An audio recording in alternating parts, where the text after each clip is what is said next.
Okay, let's get going. First thing is the good news is today does not look like it's going to be a repeat of yesterday, as opposed to last night where we went until, I guess, close to midnight. Actually, it was after midnight when they arrived in Israel, but at least until 11 o'clock, it wasn't clear what was happening.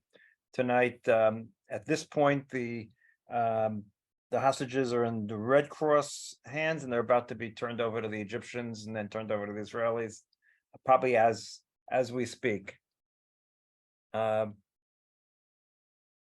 So that's good news. Where do we stand now? This is a whole question that everyone wants to know, and no one really has the good answer. Clearly, the fact that we've gotten back now this group of 40 or so, 35 hostages, women and children, is obviously a good thing without a question. That by tomorrow we'll reach the number of 50. Obviously really good. I mean, the only happy signs have been, is my sound cutting in and out? Is that what people are saying? No? Okay. My mic's pretty close. All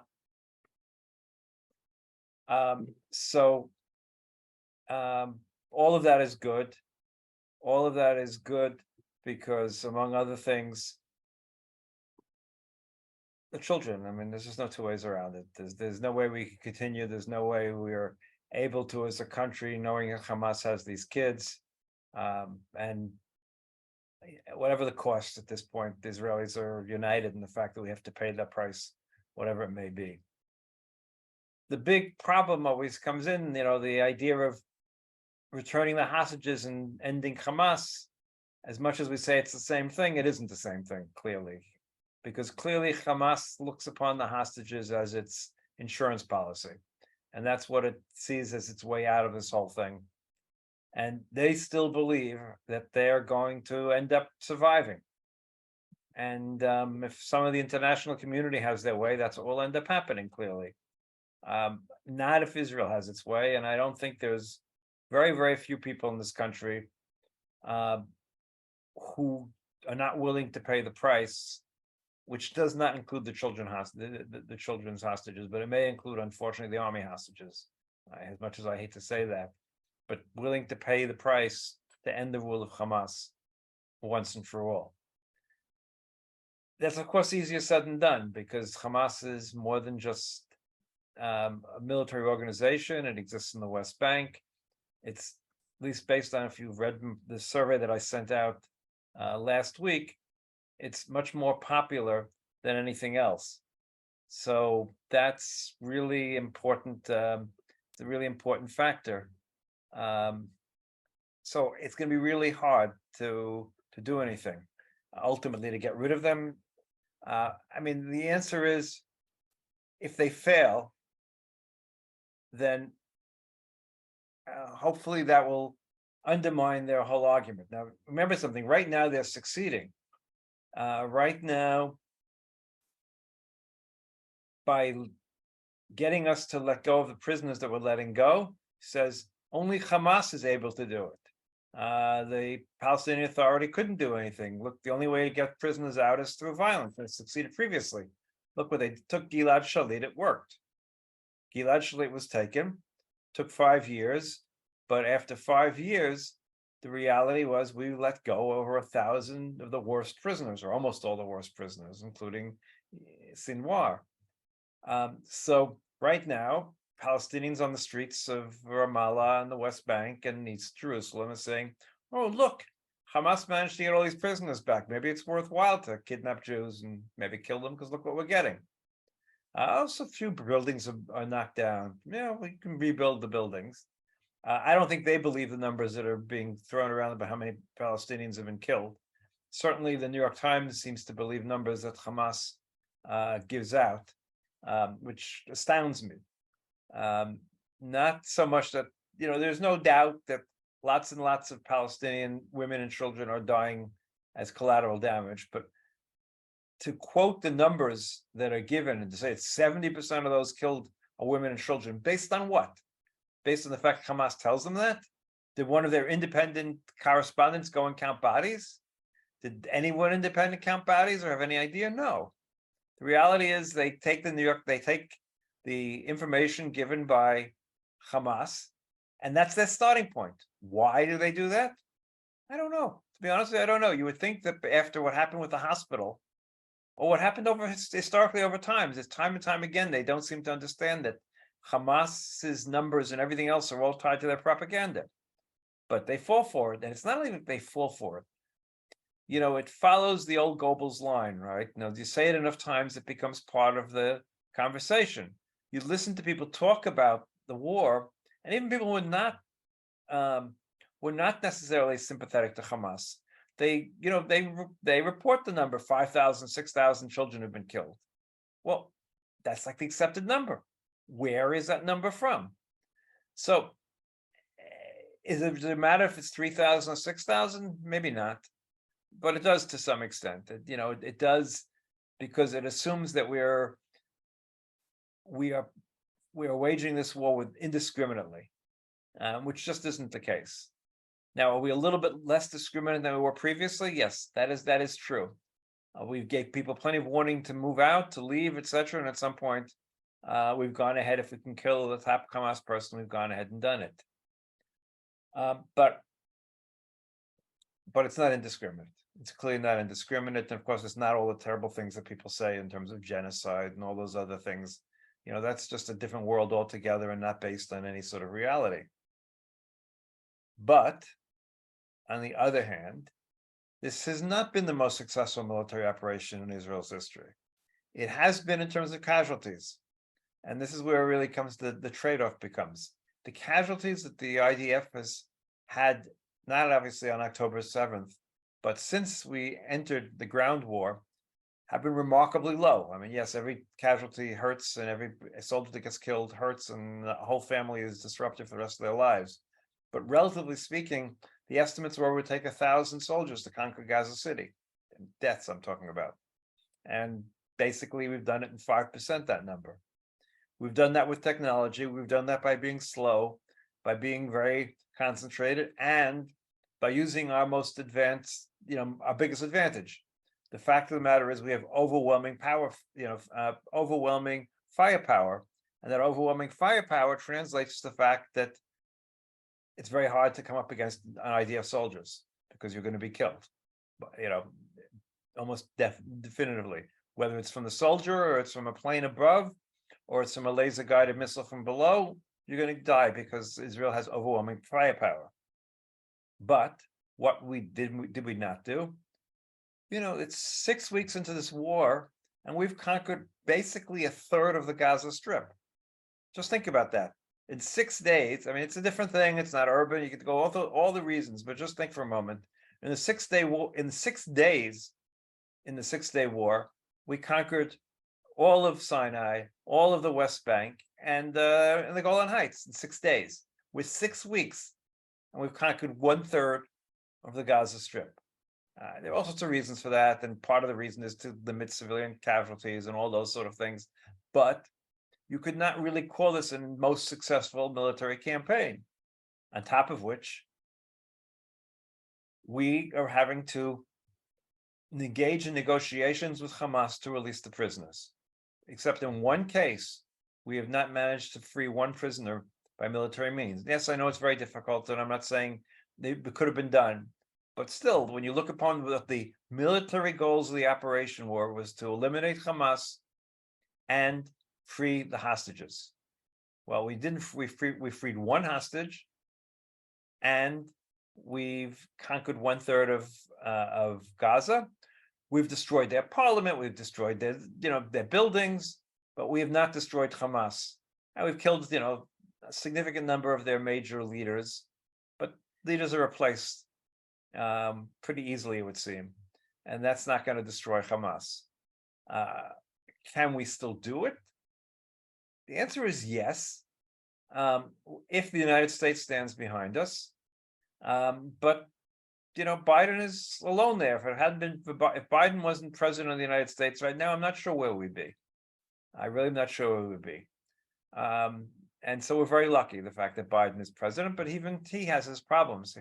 And he keeps on trying to explain to our government that when he suggests doing certain things in terms of having a plan for afterwards, which I'll get to in a minute, or limiting civilian casualties more than we're doing, he's not doing it because he cares so much about the Palestinians. And I don't want to say he doesn't care, but he's not really all that concerned about the Palestinians. He cares about his ability to sell what we're doing to the Sunni Arab world and to defend us in the rest of the world. And that's why he makes those suggestions to us all the time and pushes us so much, because we don't have a government that can really think straight, to be quite honest with you.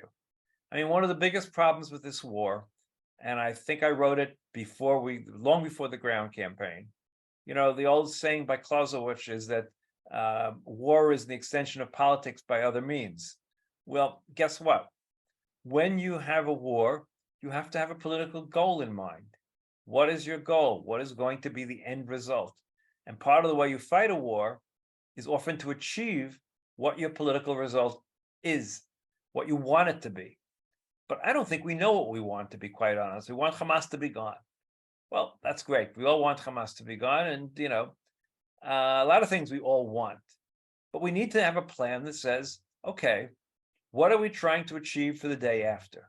Because there will be a day after, and that's assuming we're allowed to go on and finish off Hamas, which means a ground campaign in the south.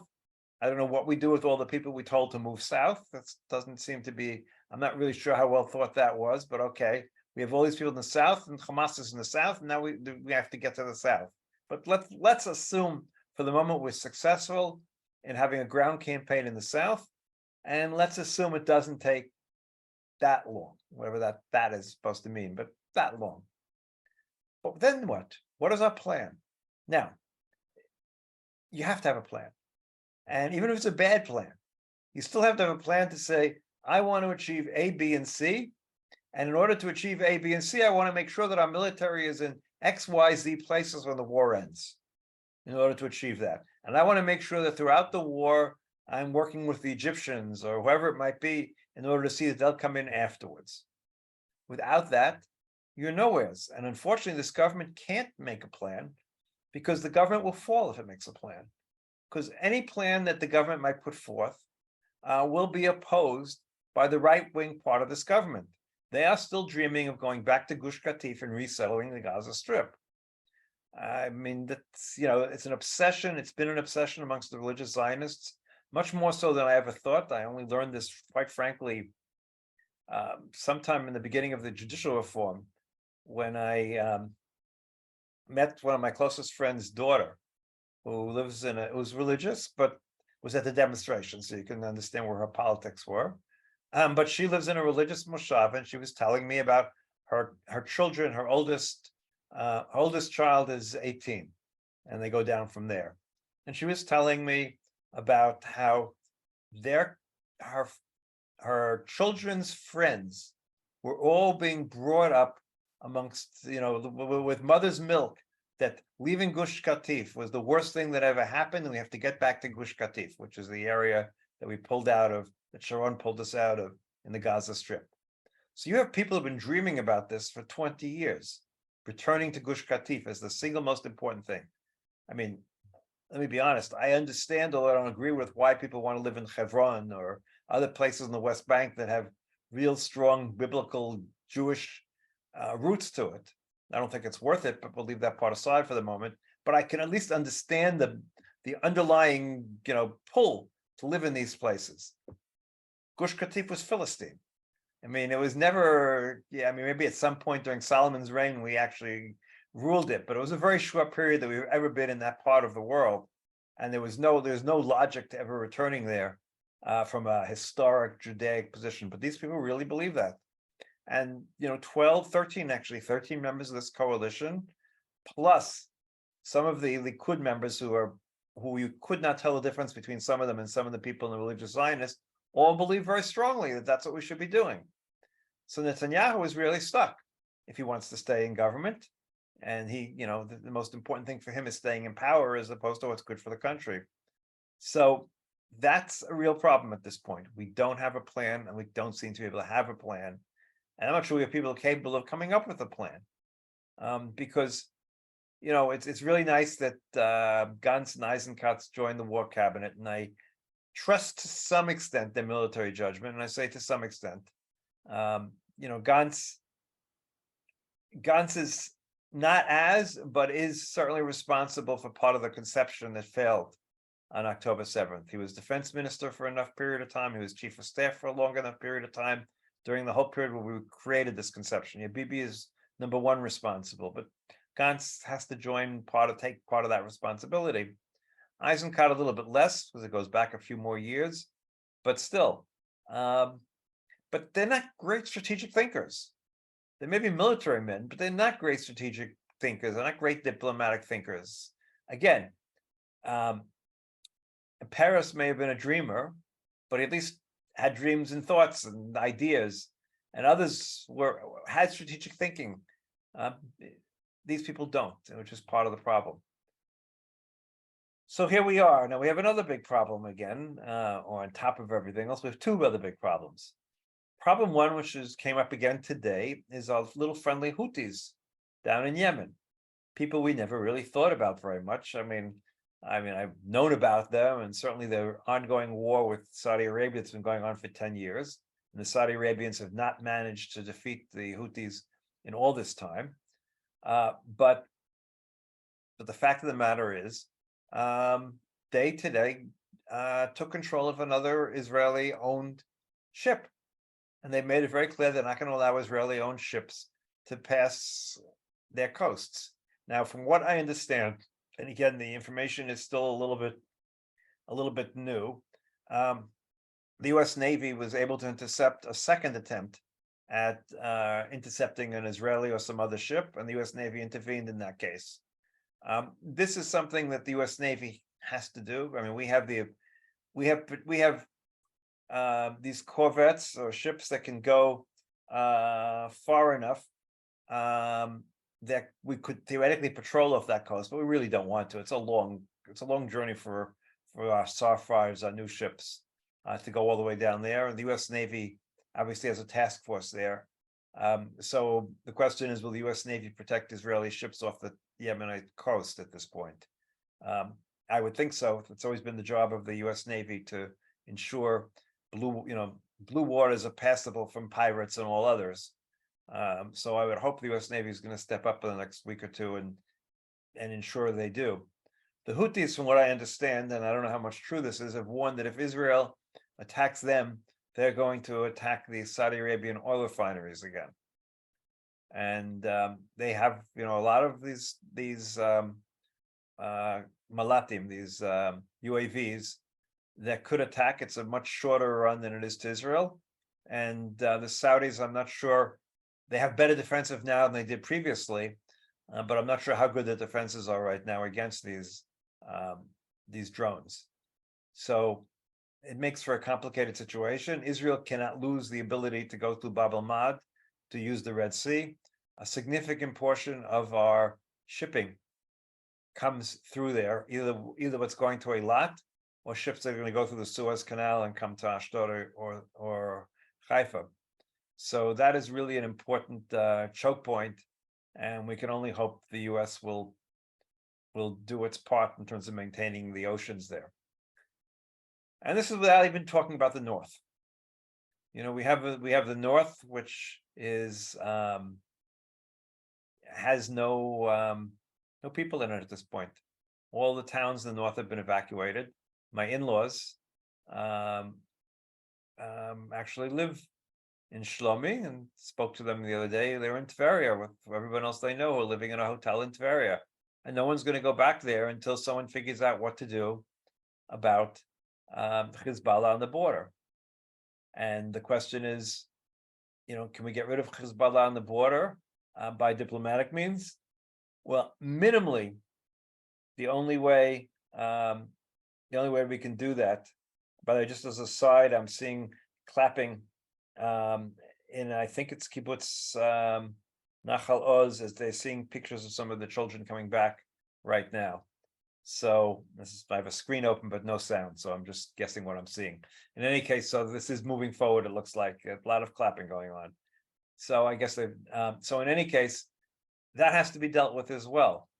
And let me put it this way: in order to have a chance of dealing with it, we have to have an overwhelming and much quicker victory over Hamas, because the victory has to be so conclusive and so clear that Hezbollah has to be feel like they're willing to make a diplomatic settlement as opposed to going to war with us. I fear we have not been overwhelming enough. Showing a lot of destroyed buildings, that's easy. But I fear we have not been overwhelming enough in terms of our speed and what we've done. So we'll have to see. They're now showing pictures, by the way, of all of the kids. It's a 40-year-old woman, a 10-year-old child, an 8-year-old child, a 4.5-year-old child. Avigal Eidan, the one who President Biden has been talking about, is one of them. An 8-year-old child, a 15-year-old girl, a 62-year-old woman, a 84-year-old woman, a 25-year-old guy who I think is Russian, and that's why he's been included. And I'm losing the rest of the screen here. A 48-year-old woman, a 17-year-old girl, 11-year-old boy, and a 9-year-old boy. So those are the ones who have been returned right now. So that in itself is good news, to say the least. So we're going to have to find a solution to the north.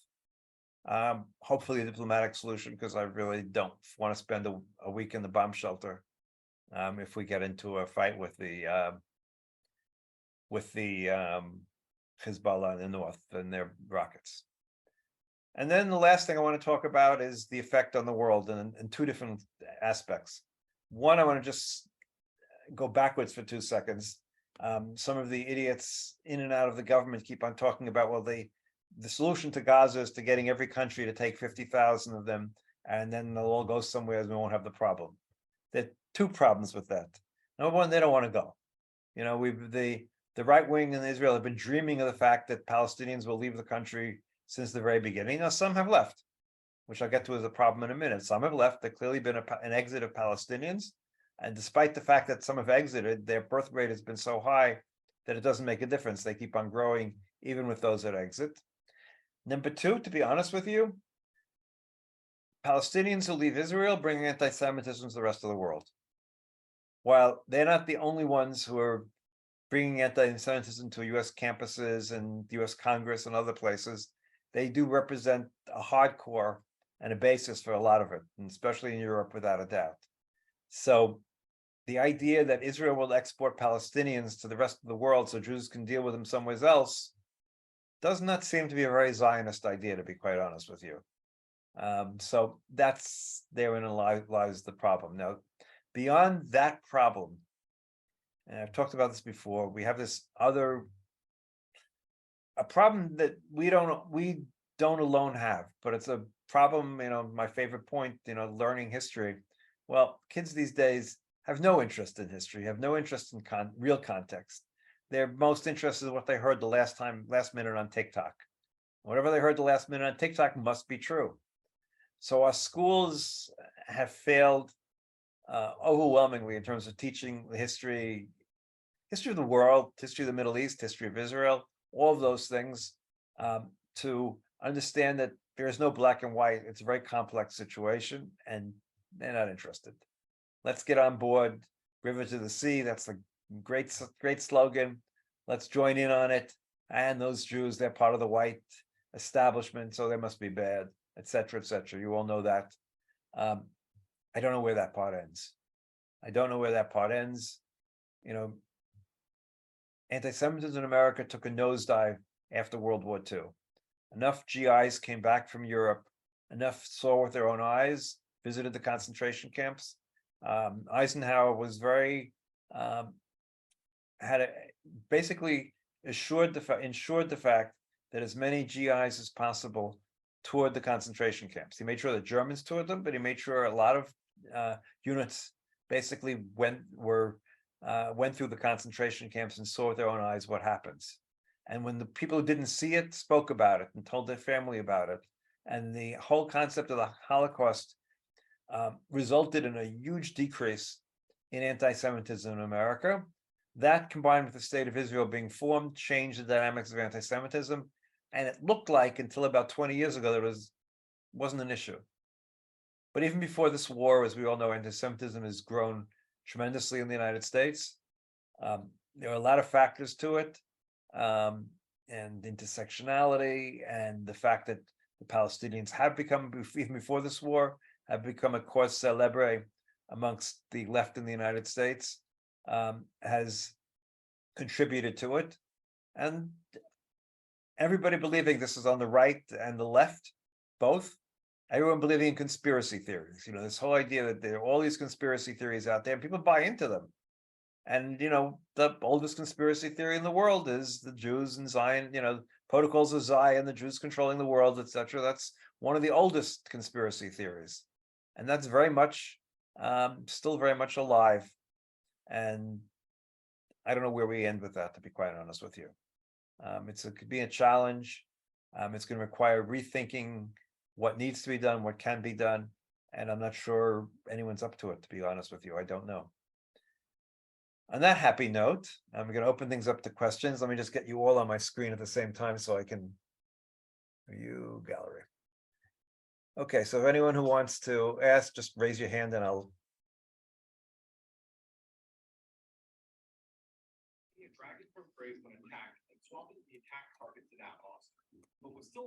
Wait, I'm hearing somebody, but I'm not. However, a couple of new spells would see play outside of the strategy. Traded was a massive new draw power, able to discard on the late monster. Okay, I hear someone talking, but I haven't. Let me go to Paul over here. However, by far the most Mark, can you hear me? Yes. So, question. So there's a lot of debate in the newspapers whether Israel will be able to continue the offensive after the ceasefire. And the question is, so far they have not gotten to the big brass of Hamas in Gaza. And this talk, the big brass might somehow be able to, quote unquote, escape. Okay. Do you see that as a possibility? And what could, assuming Israel's better off not letting them escape, what can Israel do? Okay, so there's two parts to that question. Escape is okay. So one thing that's been talked about is the option to end this by getting them to move to exile. In other words, think back to Lebanon in the end of the Lebanese war. We let the PLO go to Tunisia. We let them leave.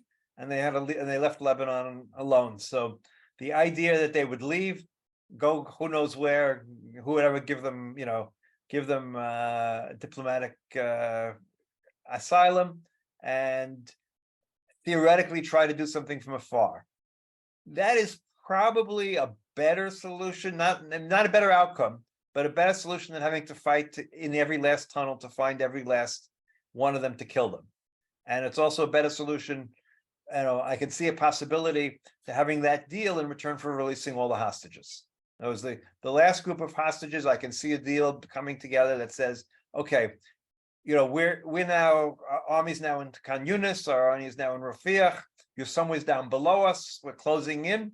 You got a deal. We will either come in and get you one way or the other, whatever the cost is, or you let the hostages go, and we'll let you go live wherever you'd like to live with the billions of dollars you may or may not have. That would be an ending that I could see happening. Will they agree to it? I don't know. Look, right now they still believe that they have the upper hand. They do, and so I don't know that they would agree to that. We're not going to stop. I don't really think it makes a difference. There's never been an issue that has united Israelis as much as this issue has, that Hamas has to be eliminated. Not in my years of being involved in Israel, not in my years of reading Israel's history, there's never been an issue that is so united, from Gershon Baskin, who was the person pretty far on the left who negotiated Gilad Shalit's release, who basically, after what he saw and what took place, basically said Hamas has to be eliminated, and he doesn't hate Palestinians and doesn't and believes we can live in peace with them, to the far right. Everyone agrees that Hamas has to go. Whatever. So I don't think the world will say what the world will say, but I don't think we're going to stop, regardless of what the world says. The only thing is how long the ceasefires will last. Again, if every day they say they have 10 more hostages to release, we'll probably hold off, because 10 more hostages is worth one day of not fighting. Was So- you said Hamas has the upper hand? Is that Hamas's view, or you think the consensus, your view and consensus in Israel?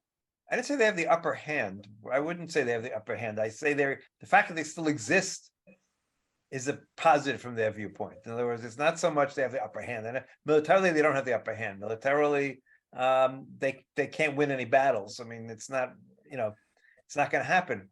But from a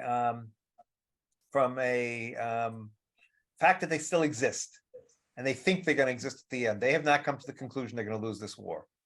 That's the reality. They still think they're going to end up in power when the war ends. It'll be like all the other Severim, all the other battles that we've had with them over the last bunch of years.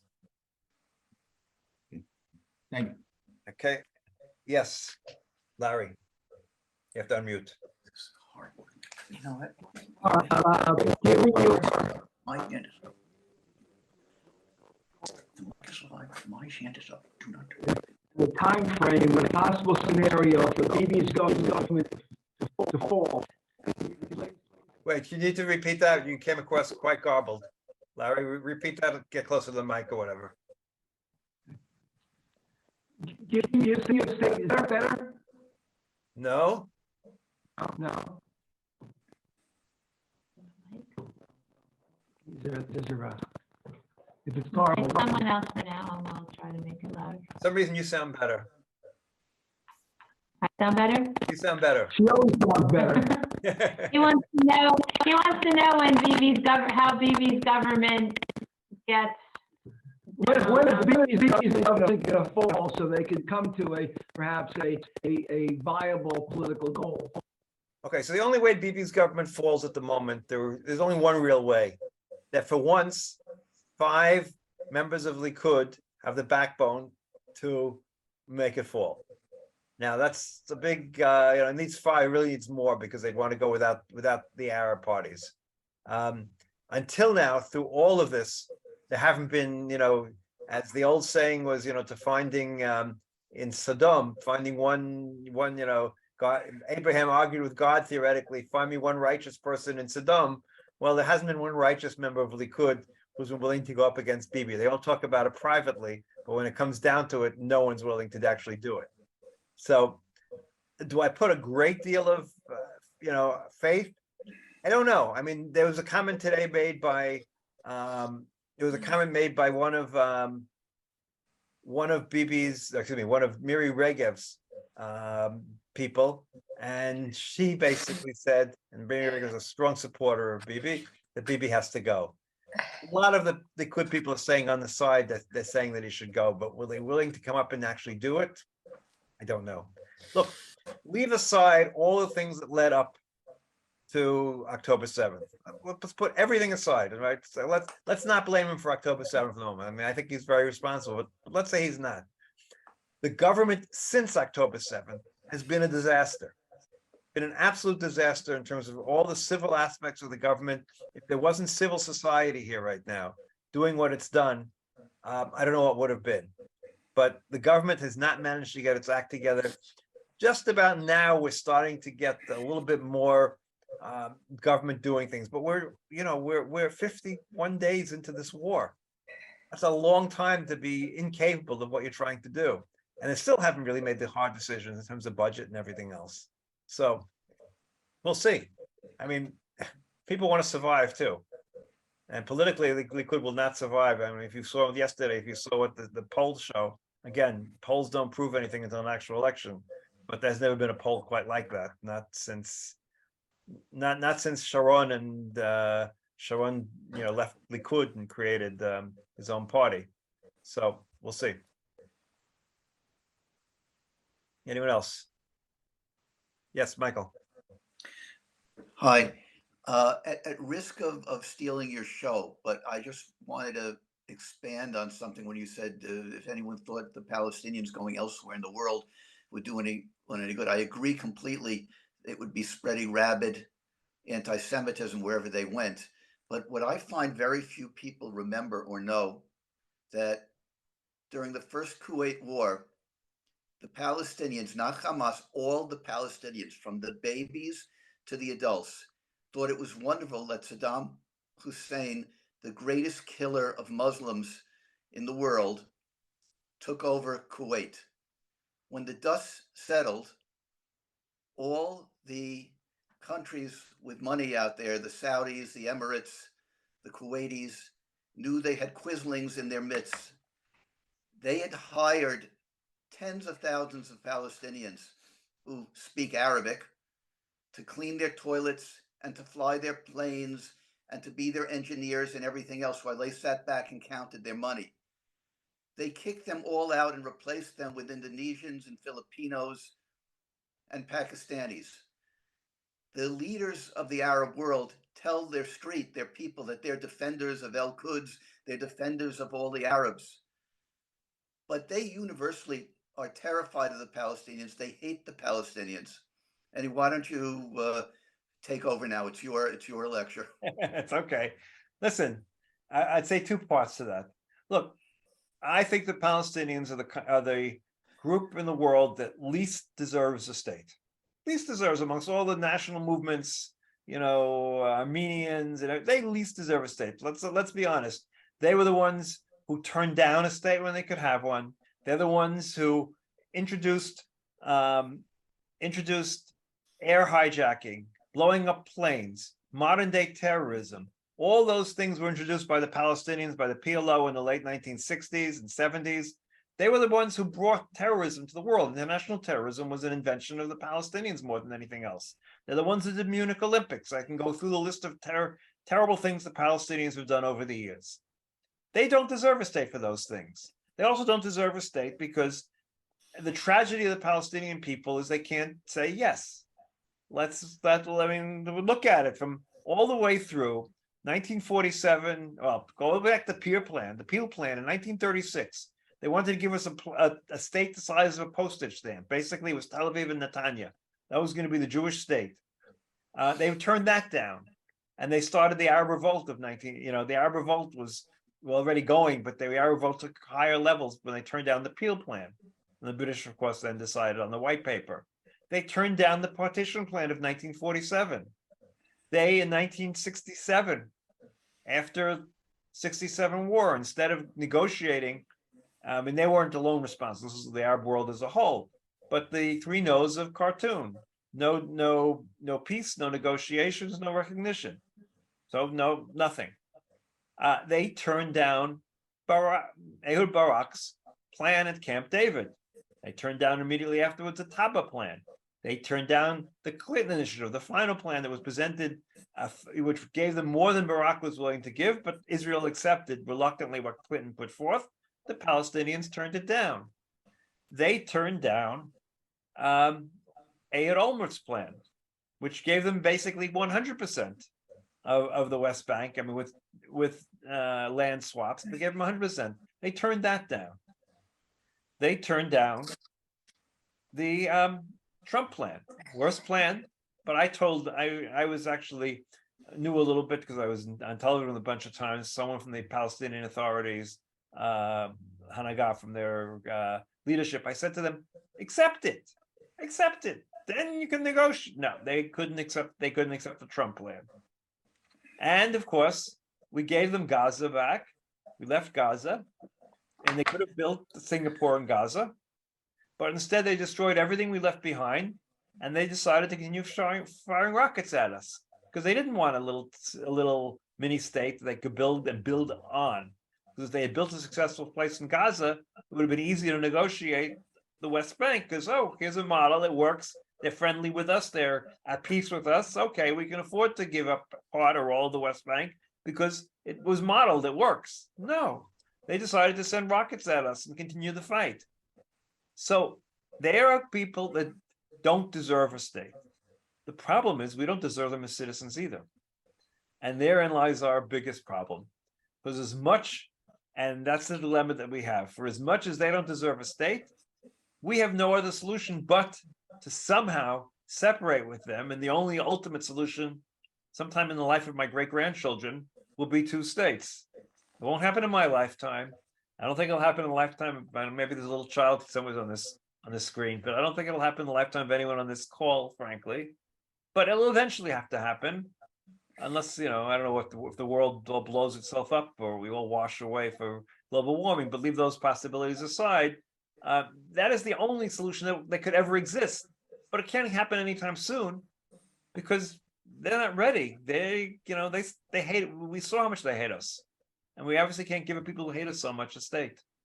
Not at this time and age.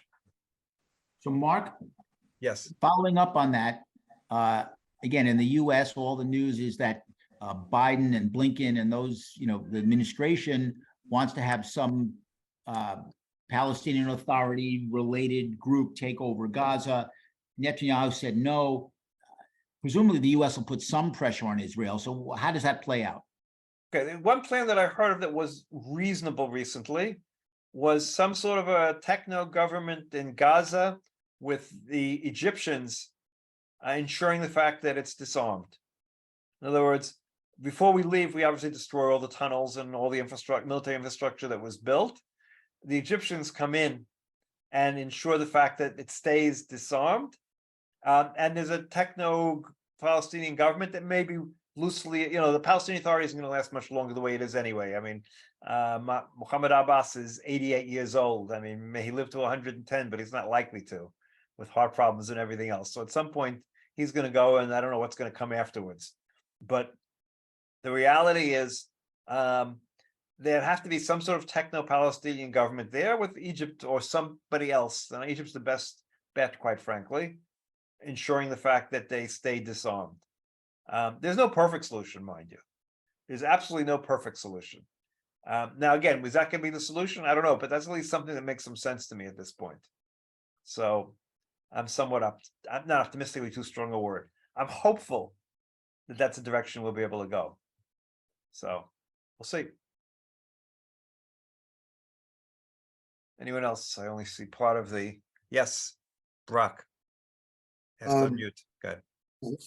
There are two things that concern me about the future. One's the international community, to include the United States. But the other thing is, you started off by saying about Israel's willing to pay for the price for the kids. I get that, whatever price is necessary. But obviously there's a limit to that. I mean, Israel couldn't, to get the kids back, agree to have all the other kids killed, for that, just for starters, right? And if Israel's going to get rid of Hamas, then that can't be, you know what I'm saying? No, absolutely. Look, I think, I don't know where the line is. And of course, I can't say the lives of the soldiers don't matter, because they obviously do. And these poor young women who are sent to be, on the border there and were all taken as hostages. I can't imagine what their families are going through. I mean, I had a daughter on the Lebanese border once upon a time. Similar situation in a way. So I can't imagine, I can't think about what, what those families are thinking. But I think there is probably a line between, children and women and soldiers. And we'll be willing to pay some price to get the soldiers back. But I think the only way we're going to get the soldiers back is one of two ways, in my opinion. I could be wrong, but in my opinion, it's going to be A, somehow militarily we have a breakthrough and we can rescue them, or B, what I said before, the end game. At the end game, we're closing in on Hania and the rest of the people who are still alive for Hamas, and we make a deal. They get to leave in return for giving back our hostages. That's, to me, the most realistic scenario, but that's going to require us to really put our feet on their necks, so to speak, to be able to get to that point. And that will take a while, because I do not see us giving up all the prisoners that we have in all the jails in return for the soldiers, but we'll have to see. I mean, the hostage lobby is very strong. It's very hard not to be. It's very hard not to be sympathetic or be concerned. But again, once there are no children and women, it'll still be different. The whole country united behind letting Gilad Shalit out. And there were demonstrations. It was all disaster, frankly. It was a big disaster in retrospect. I understand why the family did it. I would do it if it was my son as well. But the whole country got behind it, and we paid a ridiculous price. And Hamas saw the price we were willing to pay for that one soldier. 1,000 something terrorists were let go to get Gilad Shalit back. And again, like I said, if I was his family, I would do whatever I could. My child, you do whatever you can, regardless. But for the country, it was a mistake, quite clearly. Of course, now we're not talking about one, we're talking about 100, and we're talking about women soldiers, we're talking about all sorts of a different situation. On the other hand, we lost a lot of people on October 7th, and so it's not the same either. So I don't know. I don't know where we're going to go with that at that point. But we won't pay any price. That's clear to me. Yes, Michael again. Is there not in the immediate future, but you think there's any long-term role for Jordan if they got enough money from Kuwait and Saudi Arabia and we gave whatever required of the West Bank back to the Arabs and let them keep it demilitarized? They have a strong army. It was their territory originally. You think they would ever consider going back in besides Egypt keeping a peace? No, they don't want the Palestinians because of the demographic issue. It's Egypt. Palestinians don't, Egypt has 80 million people, another million or two, even if they annex the West Bank with Gaza, which is not going to happen. But even if they annexed it, it wouldn't have a demographic impact on Egypt, so to speak. But Jordan is 50-50, it's probably even more 60-40 Palestinian versus Bedouin in terms of ancestry. So the last thing the Jordanians want is more Palestinians under their control. So no, the answer is no. I don't think in any circumstances do I see them, at least this current or the Hashemite Jordanians doing it. Okay, thank you. Mark, Yes. you talked about Hezbollah and the Lebanon border before. In theory, the UN force is supposed to be there and prevent the Hezbollah from going beyond the, I forget what it's called, the Litani River. Is there any chance that would ever be enforced? Israel could goad the UN into, in order to avoid a war, this is what you have to do, or something like that? Okay, look, the UN has never enforced anything with a few minor exceptions in Africa by using a gun. It's only been, when the US troops are, part of a UN mission that it actually happens. None of these UN missions, there was the attempt right now to send I believe it was Kenyan troops to Haiti. I think it was very recently. The Kenyan government agreed to send troops under the United Nations to Haiti, but in Kenya there was riots against it because they didn't want to endanger their troops in Haiti, and despite the government been pushing very much, I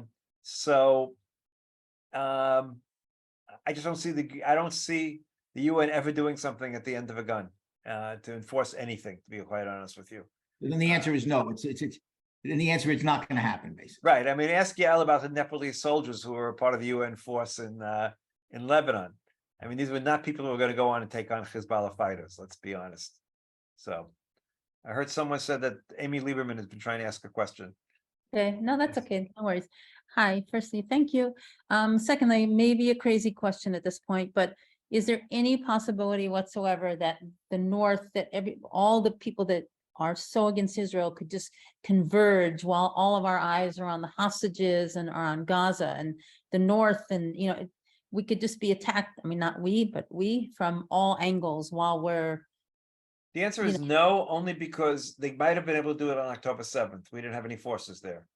We have half our army sitting on the Lebanese border now and the Syrian border right now. So it would not be able, they could take us tactically by an hour-wise, surprised by a sudden attack. But the reality is that we have half the army sitting in the northern border. That's why we have so many troops in reserve duty. So we have enough troops on the northern border. And we have all of our anti-aircraft, anti-missile systems all pointed up north, fully mobilized.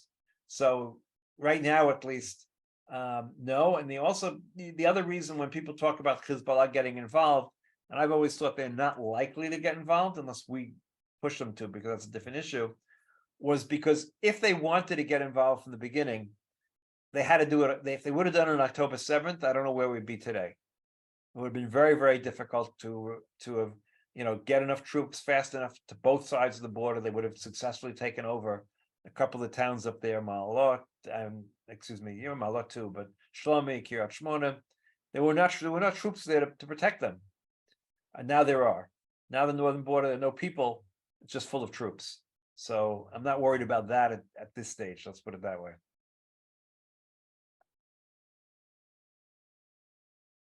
Anybody else? I'll come in again, Mark. So that basically Hezbollah is playing the same game as Iran. They're willing to do a little bit, as long as it doesn't, explode in their face, right? So is this just like a, like you said, when your great grandchildren, or maybe it'll, what's going to stop this? Can you indefinitely?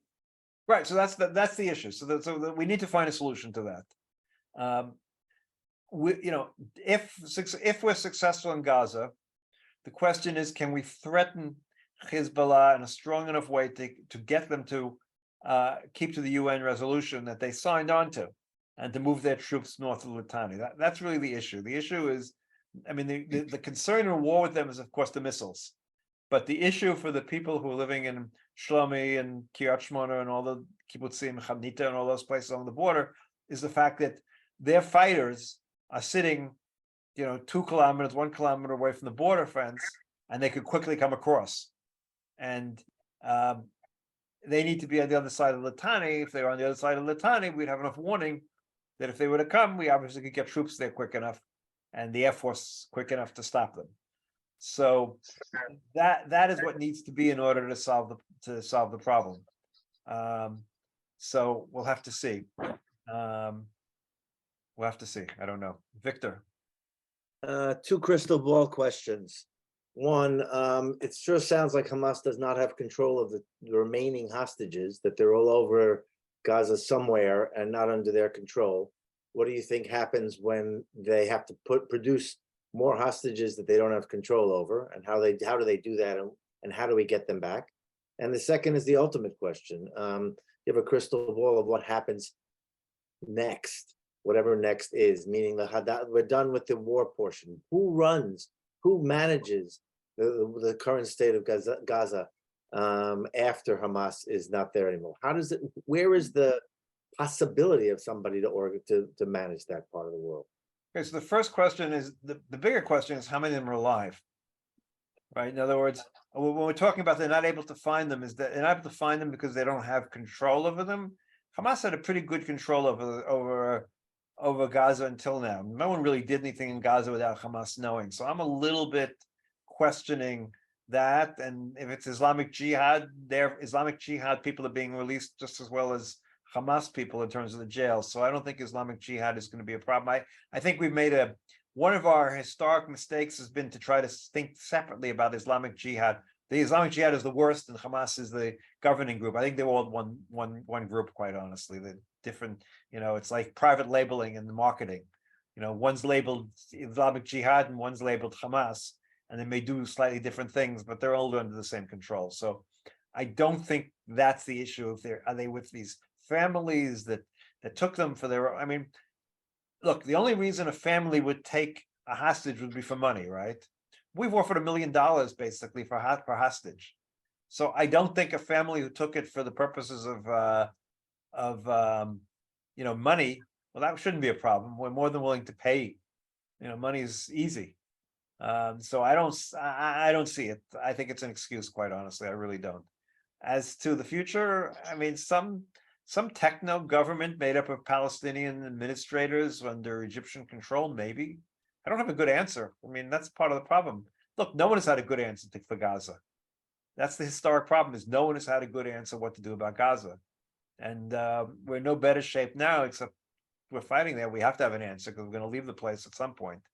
And we don't want to administer it, that's for sure. So I don't know. Gary. Yes, thank you, Mark.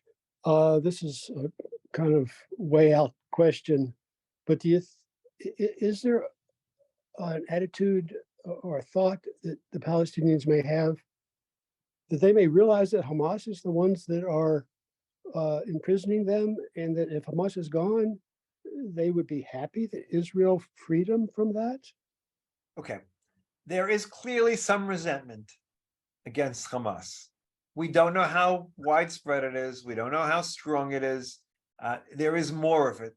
And correspondents who have had people who've known people in Gaza for a long time are hearing that from some of the people they're talking to by phone. so the answer is partially yes. On the other hand, you look around, and so the question becomes: you look around, you see all the destruction. Now you can say, okay, Hamas brought this on us. Okay, let's get rid of Hamas. It'd be a good idea. They've done it more than once, more than twice, more than 3 times. This doesn't work. Or the terrible Israelis who are the ones who are firing all these bombs, and so we need to go and kill some Israelis, and let's join Hamas to kill some Israelis. You could, you can easily make either one of those scenarios as an option of what people want to do. There's no question that people that a significant portion of people understand that Hamas has brought disaster upon them, and there's a significant portion of people who resented Hamas in terms of the corruption that Hamas, the corruption in the Hamas government, the religious restrictions, and everything else. On the other hand, in their mosques every week, they would be getting sermons in support of Hamas by and large. So there's a religion aspect to all of this, and religion is a powerful thing, as you all know. And so we don't know what aspect that is. So I'm not giving a straight answer because I don't have a straight answer. We hope, we keep on hoping that's the case, but I don't know. I don't really know in reality how widespread that's going to be. Howard? Yeah, thank you, Mark. Going back to the north, to what extent do you see Hezbollah constrained within Lebanon? Okay. Hezbollah is not identical with Lebanon, and surely there are Lebanese who understand that if Hezbollah attacked, it would be curtains for Beirut, that the same thing that has happened in Gaza would then happen in Lebanon, and they can't possibly be looking forward to that. No, I think it's a major factor. Hezbollah has been trying to play two roles in Lebanon over the last years. I mean, this resistance organization on one hand, but more so they want to be a Lebanese political party, and they want support within Lebanon, and they've almost got control of the parliament in Lebanon. But they've also resulted in the fact that the Lebanese politics has almost come to a complete halt because it's deadlocked and trying to work something out. So the answer is yes, they're very much constrained by that. They understand what would happen to Lebanon, which is already in terrible shape. It was going downhill, and there was this explosion in the harbor that basically put the harbor out of business practically and caused tremendous amount of damage. And Lebanon is a basket case at this point economically. So the last thing in the world Lebanon needs is a war with Israel. So there's no doubt that Hezbollah keeps that in mind. They've been told by no uncertain terms by people in the Lebanese government, don't you dare take us into a war. Again, Hezbollah had some legitimacy when they were pushing Israel out of Lebanon, right? That was what they first did. And from a Lebanese perspective, they were getting rid of the invader from Lebanon, Lebanese soil, et cetera, et cetera. The minute we pulled back to what's called the blue line, which was the United Nations demarcation line, they had no legitimacy to fight us anymore. That they're responsible for liberating Jerusalem. Well, what's between Lebanon, Lebanese Shiites and liberating Jerusalem? I mean, there's no real connection, so to speak, and there's no real reason. But they managed to keep themselves alive. They created a false story with the Shaba farms. We're talking about maybe 4 square kilometers that we're talking about. So the answer to the question is they don't have any legitimate reason to go to war with us. And I think that's what's holding them back at this point. And I don't think Iran wants, I don't think Iran wants a war. And I think also the USS George Washington on one hand and the Eisenhower on the other are also a powerful message. There's certainly a powerful message to Iran. What the US would do if Hezbollah gets involved directly, we don't know, but they made it very clear they're letting everyone guess. And so letting everyone guess, they also provide a certain deterrence, clearly. So that's where we stand with that. Gary, you raising your hand again, or is that just left over? Okay. Anybody else? Okay, well, go ahead, Michael. Yeah, if I can get one question under the wire. You talk about the IDF going into southern Gaza. Where are these people going to go? Okay, so there are 2 parts to that, and it's a real problem. I said it's a real problem. Number one, southern Gaza is much more open than northern Gaza. In other words, it is not as dense and populated. The area that was Gush Katif and those areas are much more open areas. They're much areas that are not populated. I can even remember where it was many, many years ago that I did reserve duty there, but we had way open areas between villages, etc., in the southern part of Gaza, while northern Gaza was much more populated even 30 years ago, maybe 40 years ago already, but whatever, long time ago, and around 1980. So that was a long time ago, but yes, it's not as populated. So there are other areas. Second of all, we've basically pushed the refugees to the southwest, I guess it is, of Gaza, along the sea. That does not include Khan Yunis. It doesn't include Rafiah, Gaza, Rafiah, and those areas. Under Khan Yunis seems to be where Hezbollah is located. Hamas's people seems to be located at the moment. But there is no easy solution. I mean, that's the reality. There is no good solution. We have to fight differently. And it'll be much more difficult to fight in a real urban environment. You know, one of the interesting, I put it less there in the update, at least part of it was this concept that we were bombing indiscriminately with huge bombs in highly populated areas. The only problem with that is the areas we were doing, people were no longer there. We're trying to take down buildings and then underneath them, the tunnels that were beneath the buildings. So in the north, there aren't very many people in the north. In the south, it's going to be a much bigger challenge, to be quite honest. I don't see any solution, and that's part of the problem. You know? Just to follow up for a second, don't the Hamas fighters have the ability to just blend in with the population? The answer to that is to some extent, not their leaders. In other words, one of the things we were doing too late, this is one of the issues, when they started the migration to the south, at the beginning, we were basically letting anyone through. A couple of days later, someone had the bright idea, wait a second, there could be Hamas leaders streaming with them, and there could be hostages streaming with them. So we literally started a choke point where we had cameras, and we were using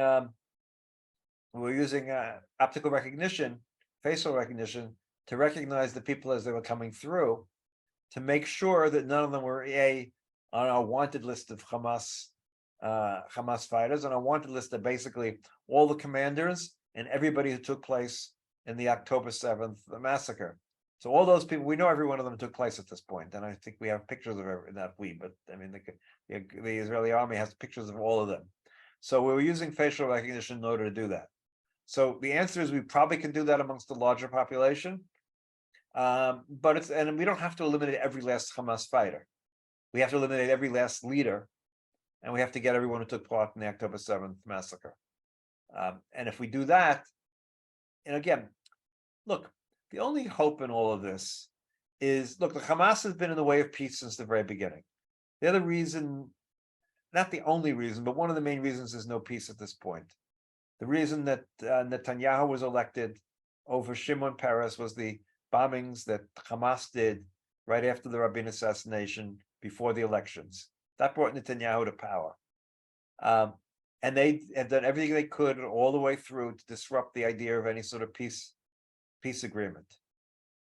So if you're totally victorious against Hamas, you may be saying, look, this way doesn't work.